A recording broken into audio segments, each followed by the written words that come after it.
Greetings. Jamaica Agriculture, 20% growth per year on average for the next 30 years is needed. Alongside the required growth in tourism rooms capacity of 20% per annum for the next 10 years, as I have mentioned in my previous video, agriculture also need to be growing by 20% per year on average for the next 30 years. 40% per annum growth is the figure that is really needed, but 20% per annum would be brilliant. The right investments need to be made for this to happen.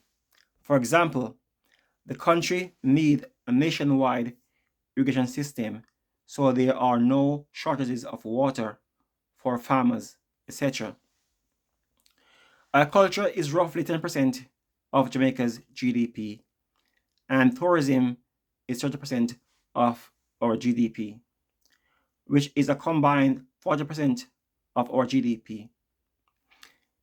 If these two sectors are growing by 20% per annum, that will drag our overall GDP to 10% growth per annum over the next 10 years if the other sectors don't collapse but grow marginally, of course. Bear in mind also that if our room capacity is increasing by 20% per annum, the actual income from tourism will increase more like 25% to 30% per annum, judging by what's happening overall in the last 2 years. For example, in 2022, the tourism income rebounded to pre-COVID levels, but the visitor numbers did not recover in 2022. Hence, visitors are spending more money each year.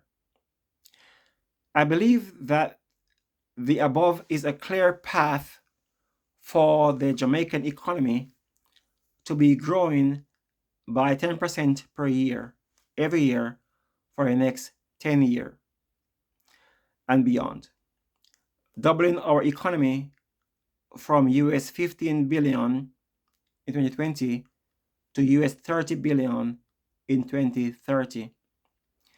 Our Vision 2030 needs some financial legs to stand on, and by God's help and directions, the legs to stand on will be easy to be understood and easily entreated by everyone. The government just need to level with people and let them know where we are in comparison with other countries and where we need to be. With God's help, we will get where we need to be when everyone put their shoulders to the wheel and do their little part. Even though my topic stems from having an international airport in St. Elizabeth, my concerns are actually for all Jamaica. However, I firmly believe that the regions of Jamaica with the lowest economical activities should be given some level of priority so that those areas can benefit from the low-lying fruits of the tourism dollar. The Jamaican people need to see the instant transformation of their communities whenever the large all-inclusive hotels are built in their parishes. For example, they need to see good roads and highways leading from one town or from one village to the other in their parish, in addition to the coastal highway passing through their parish, linking them to the rest of the country. Also, each town or large village in every parish should have a highly functional health facility to improve the health of the nation. when the people see that they are getting new roads, new health centers, new schools, and local jobs, then they will understand why the government is giving half a mile of beach in every parish to accommodate 6,000 visitors in every parish.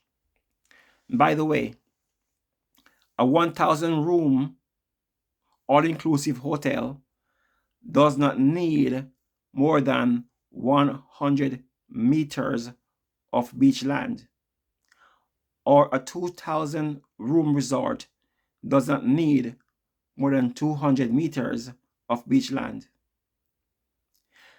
I'll do a separate video on the issue of beachlands in Jamaica. Thanks for watching this video. God bless you, and God bless Jamaica. Peace.